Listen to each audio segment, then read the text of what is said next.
ಆತ್ಮೀಯ ಬಂಧುಗಳೇ, ಮಹಾಭಾರತ ವಿರಾಟ ಪರ್ವ. ಇದರಿಂದ ನಾವು ಇವತ್ತು ಪಾಂಡವರು ಮತ್ಸ್ಯ ದೇಶಕ್ಕೆ ಹೋಗೋದು, ಶಮಿ ವೃಕ್ಷದ ಮೇಲೆ ಅಸ್ತ್ರಗಳನ್ನು ಇಡೋದು, ಮತ್ತೆ ಯುಧಿಷ್ಠಿರ, ಭೀಮ ಮತ್ತೆ ದ್ರೌಪದಿ ಕ್ರಮಶಃ ಅರಮನೆಗೆ ತಲುಪೋದು, ಈ ವಿಷಯದ ಬಗ್ಗೆ ನಾವು ತಿಳ್ಕೊಳ್ಳೋಣ. ವೈಶಂಪಾಯನರು ಹೇಳ್ತಾರೆ, ಆಮೇಲೆ ಮಹಾಪರಾಕ್ರಮಿಗಳಾದಂತಹ ಪಾಂಡವರೆಲ್ಲ ಯಮುನೆಯ ಹತ್ರ ತಲುಪಿ ಅದರ ದಕ್ಷಿಣದ ದಡದ ಕಡೆಯಿಂದ ನಡೆಯೋದಕ್ಕೆ ಶುರು ಮಾಡ್ತಾರೆ.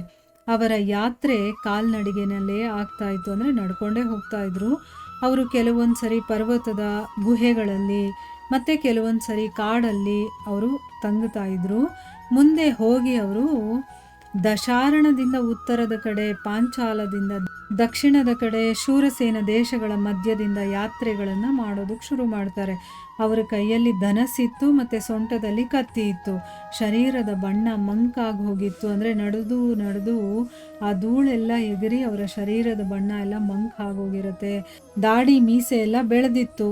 ನಿಧಾನವಾಗಿ ಅವರು ಕಾಡಿನ ಮಾರ್ಗವನ್ನೆಲ್ಲ ಮುಗಿಸಿ ಆಮೇಲೆ ಅವರು ಮತ್ಸ್ಯ ದೇಶಕ್ಕೆ ಬಂದು ತಲುಪ್ತಾರೆ. ಮತ್ತೆ ಕ್ರಮಶಃ ಮುಂದುವರಿತಾ, ಅಂದರೆ ಹಾಗೇ ಒಂದಾದ್ಮೇಲೆ ಒಂದು ಮುಂದುವರಿತಾ ಅವರು ವಿರಾಟನ ರಾಜಧಾನಿಯ ಹತ್ರ ಬಂದು ತಲುಪ್ತಾರೆ. ಆಗ ಯುಧಿಷ್ಠಿರ ಮಹಾರಾಜ ಅರ್ಜುನನಿಗೆ ಹೇಳ್ತಾನೆ, ತಮ್ಮ ನಗರದ ಒಳಗಡೆ ಪ್ರವೇಶ ಮಾಡೋ ಮೊದಲು ನಾವು ನಮ್ಮ ಅಸ್ತ್ರ ಶಸ್ತ್ರಗಳನ್ನು ಎಲ್ಲಿಡಬೇಕು ಅಂತ ಮೊದಲು ನಿಶ್ಚಯ ಮಾಡ್ಕೋಬೇಕು. ನಿನ್ನ ಈ ಗಾಂಡೀವ ಧನಸ್ಸು ಬಹಳ ದೊಡ್ಡದಾಗಿದೆ. ಜಗತ್ತಿನ ಎಲ್ಲ ಜನರಲ್ಲೂ ಕೂಡ ಇದರ ಪ್ರಸಿದ್ಧಿ ಇದೆ, ಅಂದರೆ ಎಲ್ಲರಿಗೂ ಗೊತ್ತು ಗಾಂಡೀವ ಧನಸ್ಸು ಅಂತಂದರೆ ಯಾರ್ದು, ಅದು ಹೇಗಿದೆ ಅಂತಂದ್ಬಿಟ್ಟು. ಅದಕ್ಕೋಸ್ಕರ ನಾವೇನಾದರೂ ಅಸ್ತ್ರಗಳನ್ನು ತಗೊಂಡೇನಾದರೂ ನಗರದ ಒಳಗಡೆ ಪ್ರವೇಶ ಮಾಡಿದ್ದೇ ಆದರೆ ಎಲ್ಲರೂ ನಮ್ಮನ್ನು ಗುರುತಿಸ್ಬಿಡ್ತಾರೆ, ಇದರಲ್ಲಿ ಸಂಶಯನೇ ಇಲ್ಲ. ಯಾಕೆಂದರೆ ಗಾಂಡೀವ ಧನಸ್ಸಿನ ಬಗ್ಗೆ ಎಲ್ಲರಿಗೂ ಗೊತ್ತಿದೆ. ಈ ಸ್ಥಿತಿಯಲ್ಲಿ ನಮಗೆ ನಮ್ಮ ಪ್ರತಿಜ್ಞೆಯ ಅನುಸಾರ ಮತ್ತೆ ನಾವೇನು ಮಾಡಬೇಕಾಗುತ್ತೆ, 12 ವರ್ಷಗಳ ವನವಾಸವನ್ನು ಮಾಡಬೇಕಾಗುತ್ತೆ. ಅವರೇನಾದರೂ ಗುರುತಿಸಿದ್ರು ಅಂದರೆ ನಾವು 12 ವರ್ಷ ವನವಾಸವನ್ನು ಮತ್ತೆ ಮಾಡಬೇಕಾಗತ್ತೆ ಅಂತ ಹೇಳ್ತಾನೆ. ಆಗ ಅರ್ಜುನ ಹೇಳ್ತಾನೆ, ರಾಜನೇ, ಸ್ಮಶಾನ ಭೂಮಿಯ ಹತ್ತಿರದಲ್ಲಿ ಒಂದು ದೊಡ್ಡ ಶಮೀಕ ವೃಕ್ಷ ಕಾಣಿಸ್ತಾ ಇದೆ. ಅದರ ಶಾಖೆಗಳು ಕೂಡ ಬಹಳ ಭಯಾನಕವಾಗಿದೆ. ಯಾರು ನೋಡಿದ್ರು ಬರೋದಕ್ಕೆ ಹೆದರ್ಕೊಳ್ತಾರೆ, ಯಾಕಂದರೆ ಮೊದಲೇ ಅದು ಸ್ಮಶಾನ, ಅದರಲ್ಲೂ ಅದು ಭಯಾನಕವಾಗಿದೆ ಇದೆ. ಅದಕ್ಕೋಸ್ಕರನೇ ಇದರ ಮೇಲೆ ಯಾರು ಹತ್ತೋದಕ್ಕೆ ಇಷ್ಟನೂ ಪಡಲ್ಲ, ಮತ್ತು ಹತ್ತೋದಕ್ಕೆ ಕಷ್ಟ ಕೂಡ.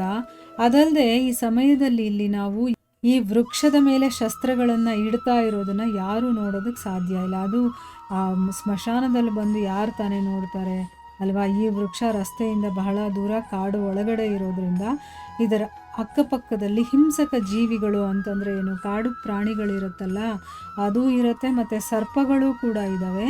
ಅದಕ್ಕೋಸ್ಕರನೇ ಇದರ ಮೇಲೇ ನಾವು ನಮ್ಮ ಅಸ್ತ್ರಶಸ್ತ್ರಗಳನ್ನು ಇಟ್ಟು ನಗರದ ಒಳಗಡೆ ಪ್ರವೇಶ ಮಾಡೋಣ. ಮತ್ತು ಅಲ್ಲಿ ಯಾವ ರೀತಿ ಸುಯೋಗ ಇರುತ್ತೋ ಅದಕ್ಕನುಸಾರವಾಗಿ ನಾವು ಸಮಯವನ್ನು ಕಳಿಬೇಕು. ಈಗ ನಾವು ಒಂದು ಜಾಗಕ್ಕೆ ಹೋಗ್ತಾ ಇದ್ದೀವಿ ಅಂತಂದರೆ ಆ ಜಾಗದ ಬಗ್ಗೆ ನಮಗೆ ಗೊತ್ತೇ ಇರೋದಿಲ್ಲ. ಸೊ ಅಲ್ಲಿಗೆ ಹೋದ್ಮೇಲೆ ಅಲ್ವಾ ಗೊತ್ತಾಗೋದು. ಅದಕ್ಕೆ ಅಸ್ತ್ರಶಸ್ತ್ರಗಳನ್ನೆಲ್ಲ ಇಲ್ಲೇ ಇಟ್ಬಿಟ್ಟು ನಾವು ನಗರಕ್ಕೆ ಹೋಗೋಣ, ಆಮೇಲೆ ಅಲ್ಲಿ ಹೇಗೆ ನಮ್ಗೆ ಅನುಕೂಲ ಆಗುತ್ತೋ ಆ ರೀತಿ ನಾವು ಇರೋಣ ಅಂತಂದ್ಬಿಟ್ಟು ಹೇಳ್ಕೊಳ್ತಾರೆ, ಒಬ್ರಿಗೊಬ್ರು ಮಾತಾಡ್ಕೊಳ್ತಾರೆ. ವೈಶಂಪಾಯನರು ಹೇಳ್ತಾರೆ, ಧರ್ಮರಾಜನಿಗೆ ಈ ರೀತಿ ಹೇಳಿ ಅರ್ಜುನ ಅಸ್ತ್ರಶಸ್ತ್ರಗಳನ್ನು ಅಲ್ಲಿಡುವಂಥ ಕೆಲಸವನ್ನು ಮಾಡೋದಕ್ಕೆ ಶುರು ಮಾಡ್ತಾನೆ. ಮೊದಲು ಎಲ್ಲರೂ ಕೂಡ ತಮ್ಮ ತಮ್ಮ ಧನಸ್ಸಿನ ದಾರವನ್ನು ತೆಗಿತಾರೆ. ಆಮೇಲೆ ಹೊಳಿತಾ ಇರುವಂಥ ಕತ್ತಿಗಳನ್ನು, ಬತ್ತಳಿಕೆ ಮತ್ತು ಚೂರಿಗಳ ಹಾಗೆ ಇರುವಂಥ ಚೂಪಾದ ಬಾಣಗಳನ್ನು ಧನಸ್ಸಿನ ಜೊತೆ ಕಟ್ತಾರೆ. ಆಗ ಯುಧಿಷ್ಠಿರ ನಕುಲನಿಗೆ ಹೇಳ್ತಾನೆ, ವೀರನೇ, ನೀನು ಈ ಶಮಿ ವೃಕ್ಷದ ಮೇಲೆ ಹತ್ತಿ ಈ ಧನಸ್ಸನ್ನು ಇಟ್ಬಿಡು ಅಂತಂದ್ಬಿಟ್ಟು ಸರಿ ಆಜ್ಞೆಯನ್ನು ಪಡ್ಕೊಂಡಿದ್ದ ತಕ್ಷಣ ನಕುಲ ಏನು ಮಾಡ್ದ, ಆ ವೃಕ್ಷದ ಮೇಲೆ ಹತ್ತುತ್ತಾನೆ. ಮತ್ತು ಅದರ ಕಾಂಡದಲ್ಲಿ ಎಲ್ಲಿ ಮಳೆ ನೀರು ಬೀಳೋದಕ್ಕಾಗೋದಿಲ್ವೋ ಅಲ್ಲಿ ಅವರ ಧನಸ್ಸನ್ನು ಇಟ್ಟು ಅವರು ಒಂದು ಗಟ್ಟಿಯಾದ ಹಗ್ಗದಿಂದ ಆ ಶಾಖೆಯ ಜೊತೆನೆ ಕಟ್ತಾರೆ. ಅಂದರೆ ಒಳಗಡೆ ಎಲ್ಲ ಇಟ್ಬಿಟ್ಟು ಎಲ್ಲಿ ಮಳೆ ನೀರು ಬೀಳದೆ, ಯಾಕಂದರೆ ಅವೆಲ್ಲ ಹಾಳಾಗ್ಬಿಡುತ್ತಲ್ವ, ಅದಕ್ಕೋಸ್ಕರ ಮಳೆ ನೀರು ಬೀಳದೆ ಇರುವಂಥ ಒಂದು ಜಾಗದಲ್ಲಿ ಹಗ್ಗದಿಂದ ಕಟ್ಬಿಟ್ಟು ಆ ಶಾಖೆಗೆ ಕಟ್ಟುತ್ತಾರೆ. ಇದಾದಮೇಲೆ ಪಾಂಡವರು ಒಂದು ಶವವನ್ನು ತಂದು ಆ ವೃಕ್ಷಕ್ಕೆ ನೇತು ಹಾಕ್ಬಿಡ್ತಾರೆ. ಯಾಕಂದರೆ ಶವವನ್ನು ನೋಡಿ ಹೆದರ್ಕೊಂಡಾದರೂ ಅಲ್ಲಿ ಯಾರೂ ಬರೋದಿಲ್ಲ ಅಂತಂದ್ಬಿಟ್ಟು, ಮತ್ತು ಅದರಿಂದ ದುರ್ಗಂಧ ಬರುತ್ತಲ್ಲ, ಆ ಕಾರಣದಿಂದ ಯಾವ ಮನುಷ್ಯನೇ ಆಗಿರ್ಬೋದು ಅವನು ಆ ವೃಕ್ಷದ ಹತ್ರ ಬರೋದಕ್ಕೆ ಆಗೋದಿಲ್ಲ. ಈ ಎಲ್ಲ ಪ್ರಬಂಧವನ್ನು ಮಾಡಿ ಯುಧಿಷ್ಠಿರ ಮತ್ತು ಅವನ 4 ಜನ ತಮ್ಮಂದಿರು ಇರ್ತಾರಲ್ಲ, ಅವರೆಲ್ಲರೂ ಕೂಡ ಒಂದೊಂದು ಗುಪ್ತವಾದ ಹೆಸರನ್ನು ಇಟ್ಕೊಳ್ತಾರೆ.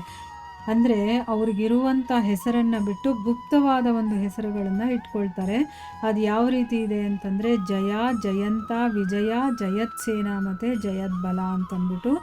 ಆಮೇಲೆ ತಮ್ಮ ಪ್ರತಿಜ್ಞೆಯ ಅನುಸಾರವಾಗಿ ಅವರು ಅಜ್ಞಾತವಾಸವನ್ನು ಮಾಡೋದಕ್ಕೆ ಅವರು ವಿರಾಟದ ಬಹಳ ದೊಡ್ಡ ನಗರದ ಒಳಗಡೆ ಅವರು ಈಗ ಪ್ರವೇಶ ಮಾಡ್ತಾ ಇದ್ದಾರೆ.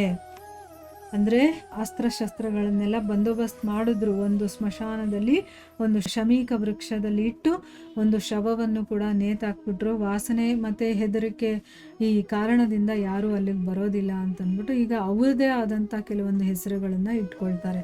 ಅಲ್ಲಿ ರಾಜನ ಅರಮನೆಯಲ್ಲಿ ಹೇಳೋದಕ್ಕೆ ಬೇರೆ ಹೆಸರು, ಇವ್ರಿಗೆ ಒಂದು ಗುಪ್ತವಾದಂಥ ಹೆಸರು. ಯಾಕಂದರೆ ಅಲ್ಲಿ ಇವ್ರಿಗಿರುವಂಥ ಒರಿಜಿನಲ್ ಹೆಸರುಗಳನ್ನು ಅವರು ಪ್ರಯೋಗ ಮಾಡೋ ಹಾಗಿಲ್ವಲ್ಲ, ಅದಕ್ಕೋಸ್ಕರ ಅವರು ಇಲ್ಲಿ ಗುಪ್ತವಾದ ಹೆಸರುಗಳನ್ನು ಇಟ್ಕೊಳ್ತಾರೆ.